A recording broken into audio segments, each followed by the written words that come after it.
Amberpet police station east zone పోలీసులు automobile దొంగతన కేసులో ముగ్గురు నిందితులను అరెస్ట్ చేశారు.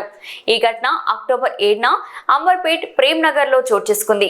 ఫిర్యాదుదారుడు గుల్శెట్టి రాజశేఖర్ వయసు 45 సంవత్సరాలు, వృత్తి కుక్. తన టీవీఎస్ ఎక్సెల్ బైక్ దొంగలించబడిందని ఫిర్యాదు చేశారు. పోలీసులు సీసీ కెమెరాలు పరిశీలించి కేసు నమోదు చేశారు. నిందితులు సత్వరి శర్వణ్ వయసు 28 సంవత్సరాలు, కూరగాయల వ్యాపారి. కాలియా రాజు వయసు 38 సంవత్సరాలు, కూలీ మరియు సకత్ ముఖేందర్ వయసు 40 సంవత్సరాలు, కూలీ అని గుర్తించారు. వారు కలిసి వాహనాలు దొంగిలించి తక్కువ ధరకు అమ్మే రాకెట్లో పాల్గొంటున్నట్లు పోలీసులు తెలిపారు. మొత్తం 19 వాహనాలు వీరి నుండి స్వాధీనం చేసుకున్నారు. ఈ ఆపరేషన్ను east zone deputy commissioner of police Shri B Balaswamy, IPS పర్యవేక్షణలో assistant commissioner Harish Kumar, inspector T Kiran Kumar నేతృత్వంలో డిటెక్టివ్ ఇన్స్పెక్టర్ మహమ్మద్ హఫీజ్ ఉద్దీన్ మరియు క్రైమ్ టీం సభ్యులు భారత్, శ్రీధర్, సుధీర్, వంశీ కలిసి అరెస్టులు చేశారు.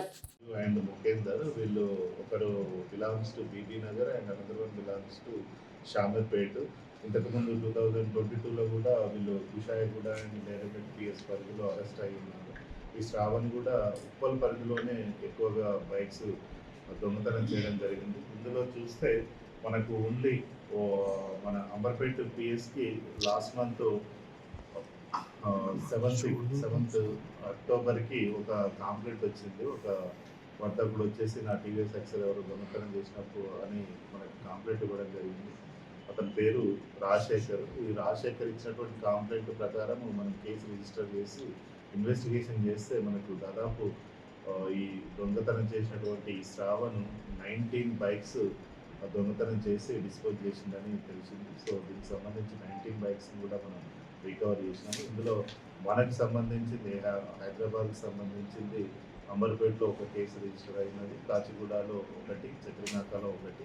రిమైనింగ్ అన్ని 16 కేసెస్ కూడా మనకు రాచకొండ కమిషనరేట్ పరిధిలో, తర్వాత సైబరాబాద్ కమిషనరేట్ పరిధిలో రిజిస్టర్ అయి ఉన్నాయి. ఇందులో మ్యాక్సిమం చూసుకుంటే ఉప్పల్ పరిధిలోనే దాదాపు 9 కేసెస్, 9 బైక్స్ కూడా ఉప్పల్ పరిధిలోనే వీళ్ళు దొంగతనం చేశారు. రిమైనింగ్ కూడా మనకు ఉప్పల్లో 9, నేరెడ్మెట్ 2, షామర్పేట్ 2, కుషాయిగూడ 2, అల్వాల్ 1. సో ఈ విధంగా వీళ్ళు బైక్స్ దొంగతనం చేసి వీటిని డిస్పోజ్ చేస్తూ ఉన్నారు. సో దీనివల్ల మన వీటిపైన ఆధారపడి జీవనోపాధి పొందేటువంటి వర్కర్లు ఎవరైతే ఉన్నారో వాళ్ళకు చాలా ఇబ్బంది కలుగుతూ ఉంది. ఎందుకంటే కొత్త బండి చూసుకున్నట్లయితే around on road price it is around 90,000 to 1 lakh వరకు ఉంది. సో వీళ్ళు సెకండ్ హ్యాండ్లో దీన్ని డిస్పోజ్ చేయడము 35,000, 40,000 కూడా డిస్పోజ్ చేశారు. సో అటువంటి వారి నుంచి ఇంటికి వచ్చారు.